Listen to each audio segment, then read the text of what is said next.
We're getting there, folks. We're getting there.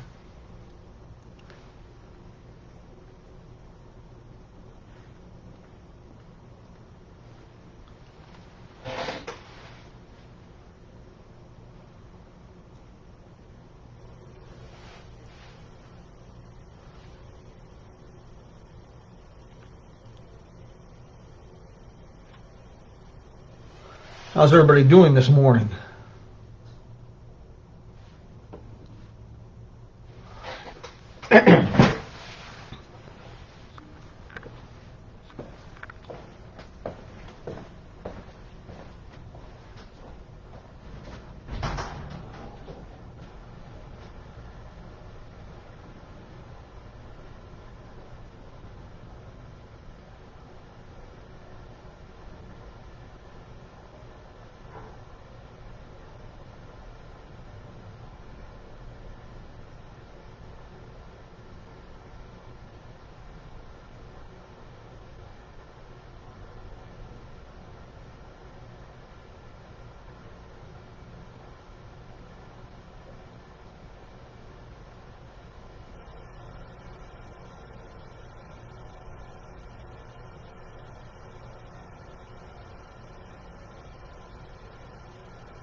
Good morning, Harley. Andy, how are you doing today?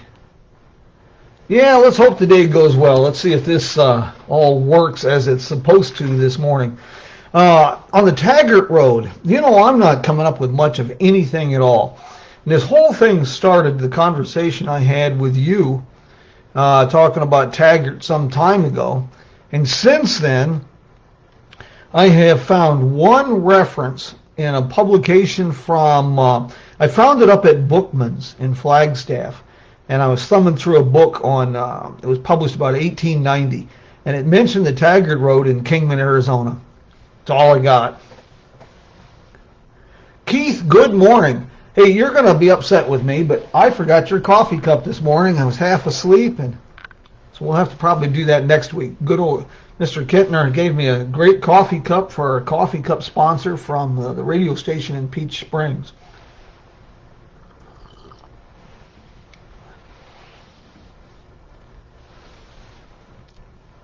How's our audio situation? Everything good?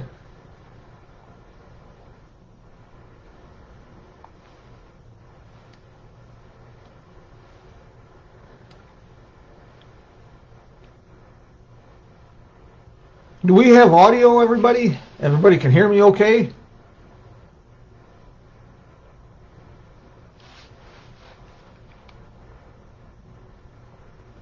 Okay, good. We got audio then. That's the main thing. Well, let's get the show on the road.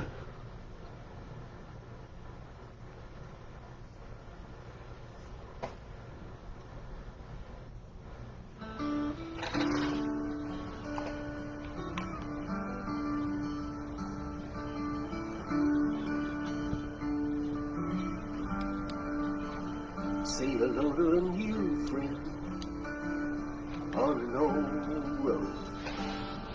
Take a two-lane trip of memories into mysteries unknown. Come along for the ride. Jim Hinckley's America. Jim Hinckley's America.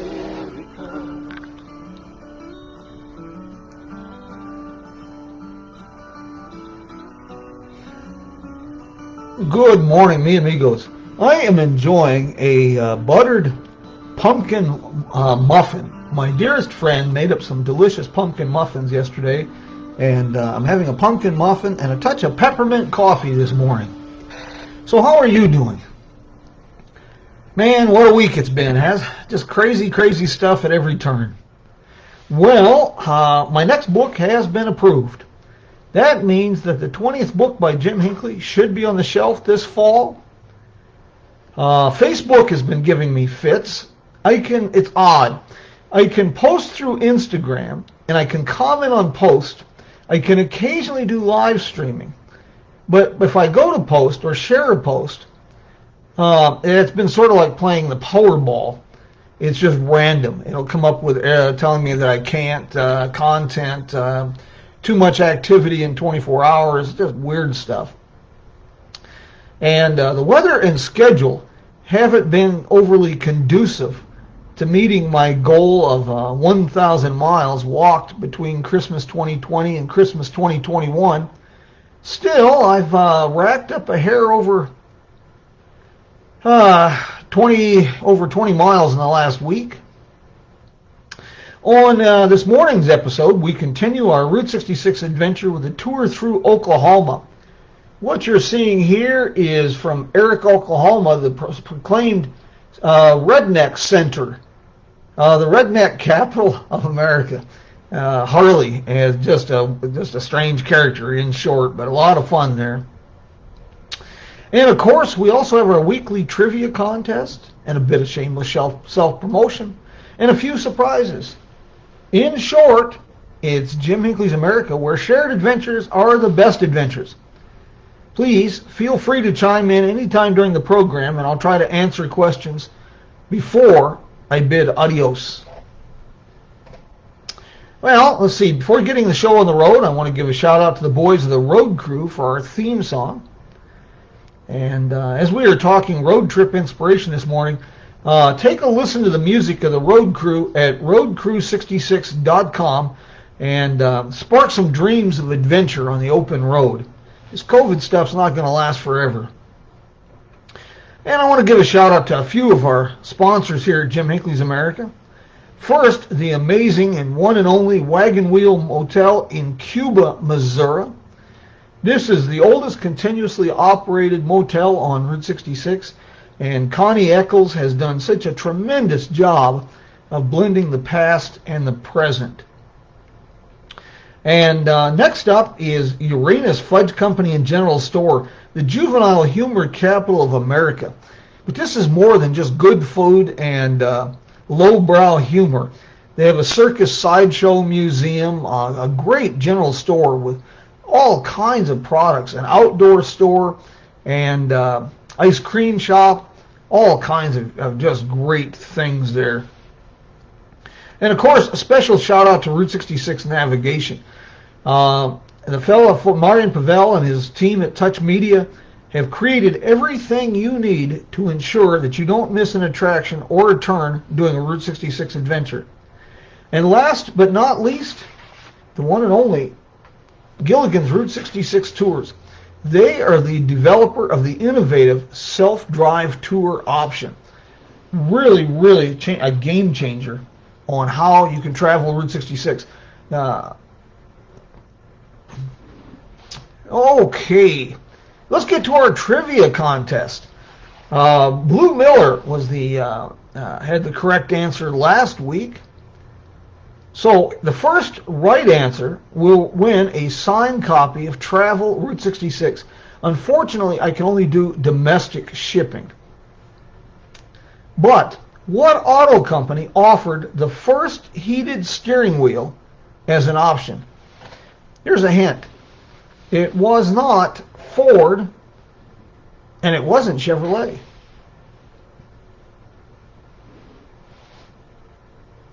Okay.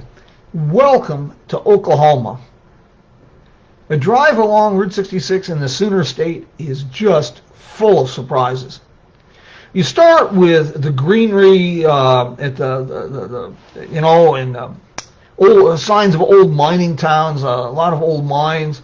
You might call it the foothills of the Ozark Mountains, and it ends on the plains with the ghost town of Texola on the Texas state line, and a restaurant that serves superb pie.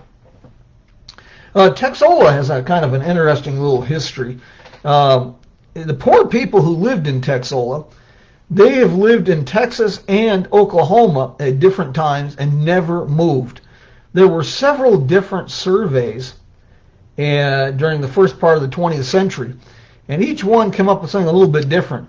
So Texola was in Texas for a short period of time, and then it was in Oklahoma for a short period of time. At this time, it is in Oklahoma. We start out, Quapaw, Oklahoma is a little mining town, but then the first real places of note coming in from Kansas are Commerce and Miami. And it's interesting, the folks in Oklahoma refer to this as Miami, but it's spelled M-I-A-M-I. So folks in Florida, Miami, and Oklahoma, it's Miami. These are both fascinating old towns, mining towns. Lots of stuff to see. And here's a bit of trivia for you. Commerce was the boyhood home of Mickey Mantle. His childhood home is a private residence at 319 South Quincy Street. And the baseball field, the public baseball field there, is Mutt Mantle Field, named after his father. And then at 3rd and Main Street in Commerce is a small park, often overlooked. There's a little memorial there to a fellow named Constable Cal Campbell. On Easter Sunday, April 1st, 1934, he tangled with Bonnie and Clyde and came out on the short end of the stick. He was gunned down. Miami is home to Wayland's Cuckoo Burger.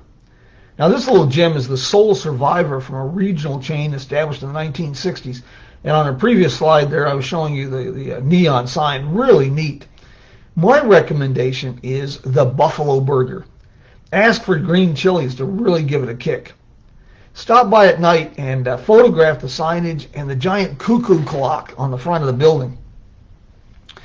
The Coleman Theater, that you can see to the left of the screen, that was built in 1929. And it is a true movie palace. It's really amazing when you consider that this was just a mining town. But the fellow really spent some money on this, Mr. Coleman, and a beautiful organ. It is neat. I highly recommend a tour. And for more information about tours, especially in the era of COVID, I recommend calling. And the phone number, got a pencil? The phone number is 918-540-2425. And then from Miami to Afton, Oklahoma, you can drive a Highway Odyssey. Now, I've never got a suitable answer why this damn thing was built. This is billed as the Sidewalk Highway. It's a paved road with concrete edging.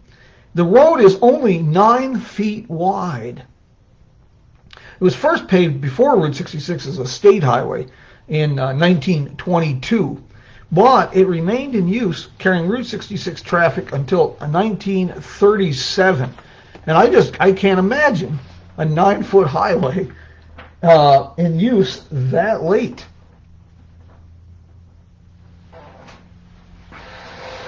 Now, Afton. Afton was once home to the Buffalo Ranch. This was a roadside attraction that had a cafe, zoo, gift shops, all the basic services. But the main attractions were the trained buffaloes. As an historic footnote, the inauguration parade for President Kennedy included a buffalo from the Buffalo Ranch. Obviously, as we only have a half hour this morning, there just isn't time to share all of my favorite places along Route 66 in Oklahoma. Still, I'd be really remiss if Clantons Cafe and Veneta wasn't mentioned. Now, folks who know me know that I'm partial to good eating, and it's starting to show. But that's another story. Clantons is a one-family-owned restaurant that opened in 1927. They're known for their chicken fried steak, and that is very good. But my recommendation is the beef stew with berry cobbler and coffee. Now, I don't know if they're still doing this or not, but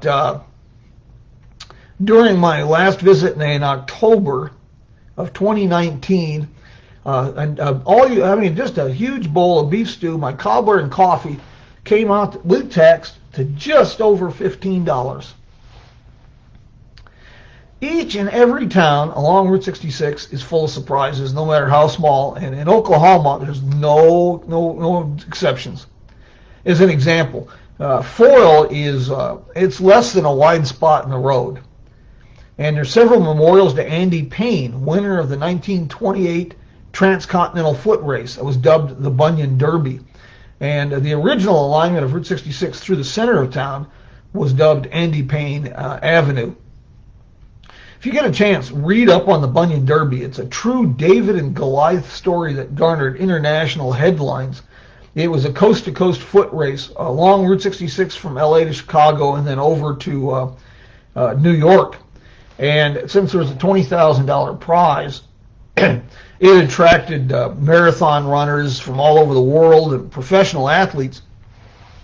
And Andy Payne was a local Cherokee boy in Foyle.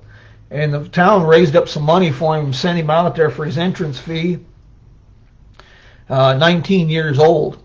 And by the time they got to the Oklahoma line, he was leading the pack. So that was, man, got some real international headlines. And he did win the race. Now, Claremore is always going to be associated with Will Rogers. And his museum is highly recommended. And I've always been a fan of Will Rogers, and you can see in my humor that he really has been an influence in me. And judging by this last election, I just have to say, you know, to paraphrase something he came up with, yes, we do have the best politicians money can buy. But if you stop at just one museum in Claremore, make it the J.M. Davis Arms and Historical Museum. You can see a picture to the right there. This museum houses the world's largest collection of firearms. Everything from a 14th century Chinese hand cannon to experimental guns from World War II, guns that belong to famous outlaws and lawmen, and military guns from throughout the world over the last 300-400 years. But there's much, much more at this museum. You don't have to be a gun nut, fan to really enjoy this museum. There's a huge collection of 19th century music boxes. There's a large display of World War I American, British, and German recruitment posters, John Wayne memorabilia, and you can easily spend an afternoon at this museum. And if you're into the macabre, well, they've got a select collection of hangman's nooses and hoods from famous executions. Wow. Tulsa is the first big city you're going to run into. And boy, that city is going gangbusters in its efforts to capitalize and prepare for the Route 66 centennial. A lot of credit, it's always a team effort. But Reese Martin of the Oklahoma Route 66 Association really deserves a great deal of credit for that. Before we get into Tulsa, you notice this picture here, there's the towards the bottom, the Clantons Cafe menu cover. That gives you a really good picture of the sidewalk highway. Okay, Tulsa. They are really preparing for the centennial. That'll be 2026. Last year, they opened a neon sign park with recreated signs from historic properties and some original signage. And all the pictures I've seen, it looks absolutely fantastic. And I look forward to seeing it.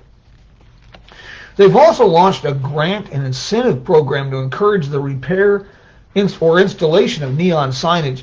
And to date, I understand that 11 signs have gone up along the Route 66 corridor.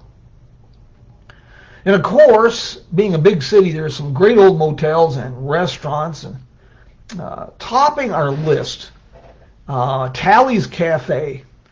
That's a must stop. Great place. The Desert Hills Motel, with its great signage from the 1950s. Mixed reviews. They do a few of the rooms. It's clean, it's nice. If you're looking for the Marriott, the Holiday Inn Express, you are going to be sorely disappointed. This is not it. This place definitely shows its age. And they rent a few rooms by the week. They have some Route 66 themed rooms with tile mural and the Route 66 tile murals in the bathroom. And you can tell it's an old motel. I mean, there's just no hiding it. But it's clean, and the owner's friendly and personable, and it's a decent place. And it's in a good location. Excuse me. The Campbell Hotel is another one I can recommend. And they've got a great restaurant on site. And the story is kind of lengthy about the Campbell Hotel renovation. But I'll just tell you, I'm just impressed that people restored this. I would have had trouble peeing on this building if it was on fire. It was in deplorable condition, and they've done a marvelous job creating a boutique hotel. I also recommend taking a detour through loop through Depew. This was the very first community to be bypassed by a Route 66 realignment. And the tiny business district has some great photo ops, including a kind of a unique service station from the 1920s. Stroud, Oklahoma is home to the Rock Cafe, and that dates back to the 1930s. Chandler has the Boomerang Cafe and the art gallery of artist Jerry McClanahan. He's also the author of the EZ66 Guide for Travelers, and he's really happy to deface that book with a signature. Warwick has one business left, the Seba Station. It was built back in the 20s. It's now a nice motorcycle museum. And I will not spoil the surprise, but I will strongly suggest, if you visit, go out back and check out the old restrooms. Pretty unusual. The town of Luther has a couple of interesting restaurants, but that's about a block or so off Route 66, the business district. But along the highway is the old Thorat Station. This property has a great history. It's a family of freed slaves started a farm and quarry at the site in the late 19th century. And when the Ozark Trails Highway came through in the teens, they opened the station. Route 66 followed the same course.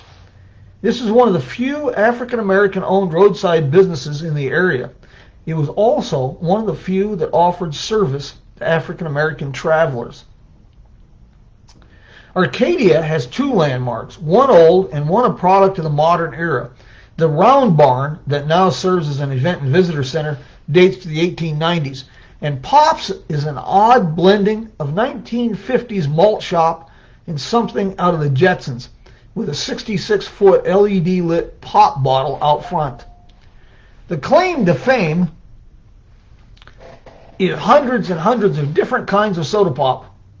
My question is, will anyone admit to trying the bacon-flavored soda pop? If you look at this collage, I'll be real quick here. Top left corner is Waterhole number 2, the Tumbleweed Grill in Texola.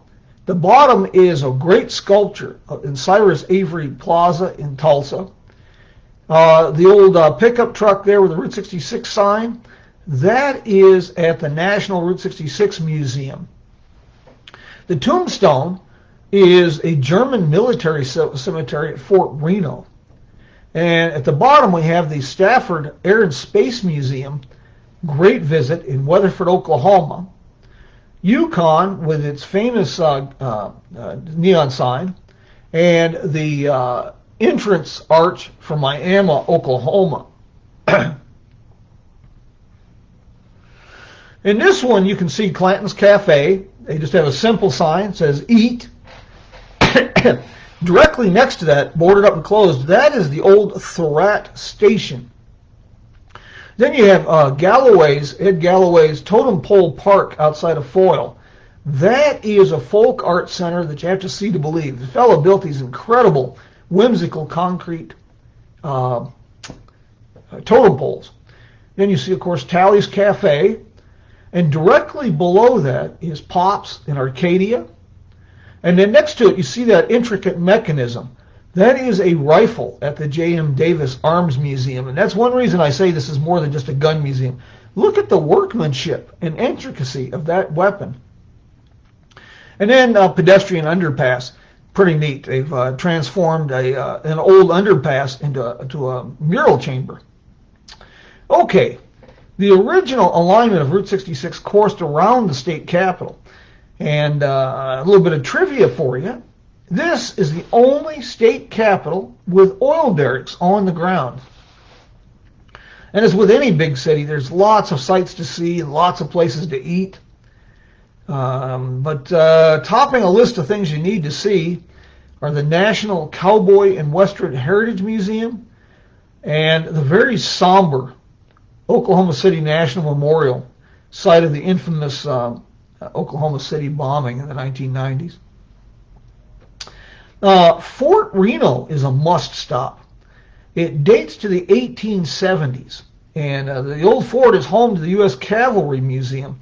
But there's a lot here. The chapel was built by German POWs during World War II, and the cemetery is a one-of-a-kind. There are markers and memorials dating to the mid-19th century. And as far as I know, it's the only German and Italian military cemetery in the United States. During World War II, the old fort served as a POW camp, and the cemetery is the final resting place for some soldiers that were captured during battles in North Africa and in Sicily. If you're really a fan of time travel on these old roads, the drive from Fort Reno to Weatherford is truly special. It is a near-perfect time capsule from the 1930s. The picturesque Pony Truss Bridge that spans the South Canadian River, the narrow roadway with concrete gutters that flows over the hills, it's just exactly as it was during the Great Migration, chronicled in the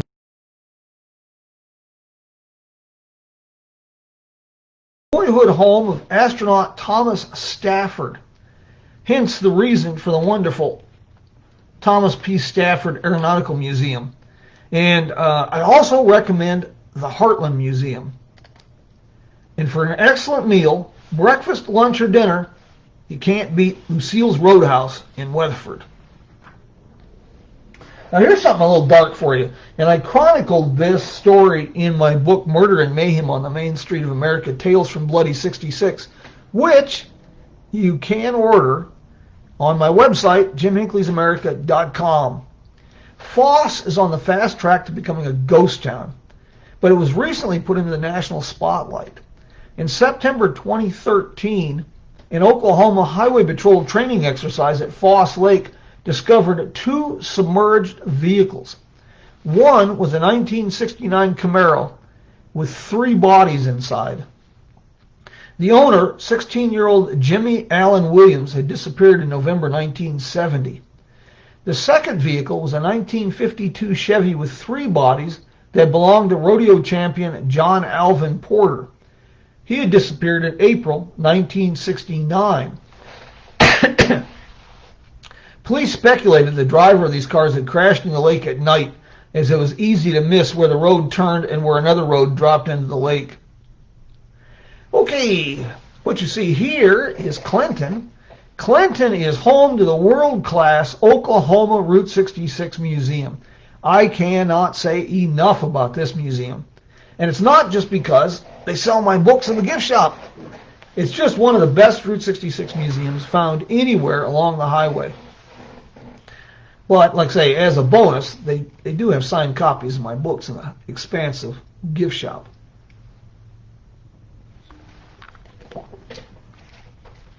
Elk City is home to the National Route 66 Museum. This is actually a complex that houses a rodeo museum and a hands-on farm and ranch museum.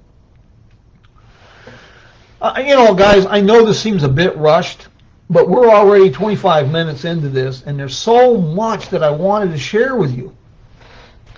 So I'm going to wrap this up with our trip through Oklahoma with 2 ghost towns. Eric is technically too big to be considered a ghost town, but it's obvious that it was but a shadow of what it once was. our opening picture today of the Redneck Emporium, that was in Eric, Oklahoma. And there's a surprising celebrity association here in Eric. Sheb Woolley Avenue and Roger Miller Avenue. Now, we may be going back a bit, but Roger Miller was a big country music star in the 1960s. Even had a television program and sang silly songs like You Can't Roller Skate in a Buffalo Herd. His most famous song was probably King of the Road. Sheb Woolley was a singer, but he was also an actor, appeared in many, many Western movies. Back in the late 50s, I believe it was, he did a song about the Purple People Eater. And last but not least is Texola. Now this is really a ghost town with lots of empty storefronts, an abandoned single-cell jail cell, and the shell of an old school. And as I mentioned previously, it's also home to the Tumbleweed Grill. Maisel Zimmer renovated a derelict cafe and has created a delightful restaurant that serves first-rate pie. Coffee's always hot, pie is good. This cafe was so bad. The doors were gone, windows were gone. Cows were literally wandering through the building when she bought it. Talk about a labor of love. Well, before I wear out my welcome this week, let's give a shout out to our coffee mug sponsor of the week, Victoria Sugar Shack on Northern Avenue in Kingman, Arizona. I hate to say it, Victoria, my dearest friend might give you a run for the money on a smaller scale. These pumpkin muffins that she made yesterday are delicious. But Victoria's is great. Fresh pastries, excellent coffee, keto recipe treats, fresh breads, fruit smoothies, and in the months of winter, a welcoming fire and hot coffee. If you're in the neighborhood, pay them a visit and let them know Jim sent you. I don't think Victoria will double the price if you mention my name. My recommendation is the raspberry-filled Cruffin. One of the things you can do with, if you're going to Las Vegas from Kingman, follow Stockton Hill Road out to Pierce Ferry Road, and then over through Dolan Springs through the Joshua Tree Forest. It's not really much of a longer drive. It's more scenic, less traffic, and Victoria's is just one block off Stockton Hill Road on Northern Avenue, so you can stock up on goodies there. If you would like your business, museum, or community featured on Coffee with Jim, just send us a mug. Keith, I'll get that one up. And that's all there is to it. This free promotional opportunity is made possible in part through the support of our crowdfunding initiative on the Patreon-based website. But if you add cash or check to that mug, there's no complaints on my end. Next week on Coffee with Jim, we continue our westward Route 66 adventure through the state of Texas. Aside from Kansas, Texas has the least amount of Route 66 miles. Still, there are lots and lots of surprises. As a teaser for next week's program, we will be talking about a barbed wire museum in a ghost town that has a direct connection with the sinking of the Titanic. There's a great roadhouse that's been in business since the 1940s. The Midpoint Cafe has wonderful pie. Then there's Amarillo with lots of little treasures. And at the New Mexico state line, a ghost town with a very dark and interesting history. My parting thought for the day. Guys, I had a pithy comment all set to go. And all the incidents, all the divisions that just bubbled over this last week and the COVID, all I can say is, guys, we need to find a way to put the United back in the United States. And we're going to have to work hard at this. We're all, tense and nervous, and we're spending way, way too much time letting people whisper in our ear, and we're not doing enough homework. And we got to fix this. So let's make a conscious effort to find ways to build bridges and heal old wounds. Folks, that kind of wraps it up this week. But I'll get to your questions first and see what we got. And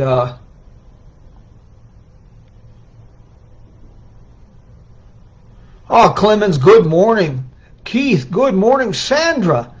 Gosh, I got Clemens and Sandra here today. How are things in the Netherlands?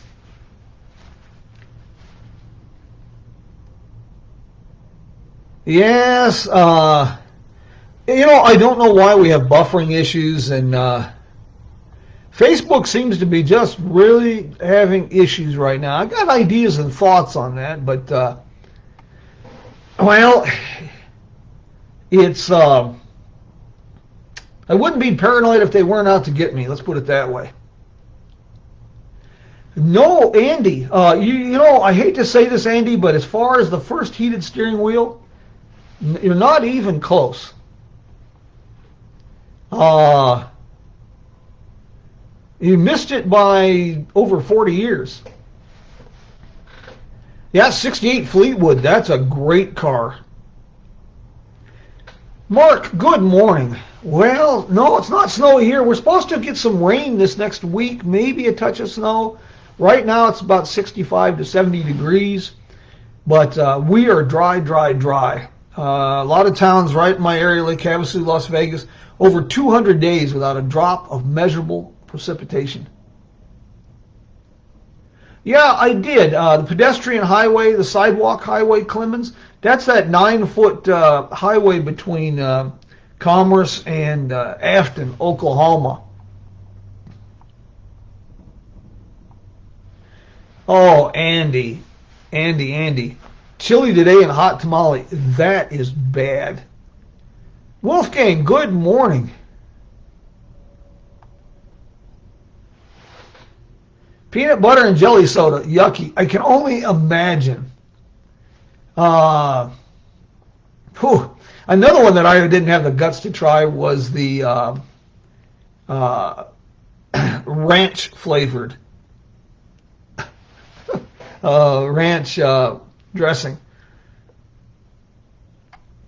Well, Wolfgang, Clemens, drop me a note. Which locations did you find new for you? And I'll get you the information. I'll get you some...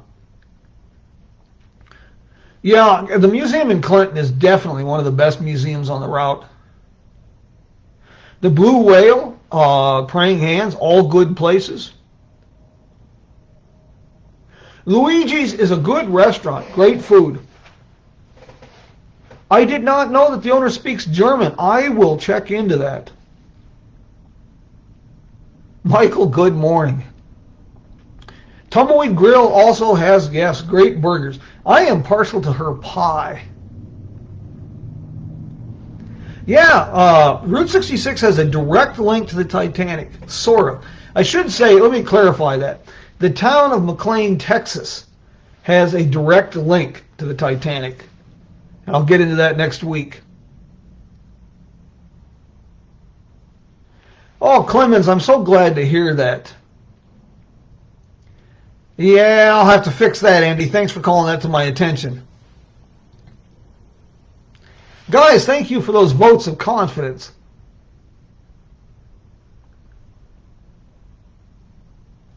Yeah, Nolan, there are several sections of roads. People ask me how much of Route 66 is drivable, and I tell them about 98% of it because I have a Jeep.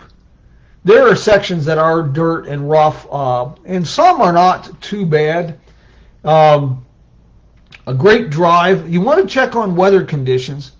It's a graded gravel road, but between Glen Rio and Texas and San Juan is in New Mexico is a great drive, but it's a graded gravel road.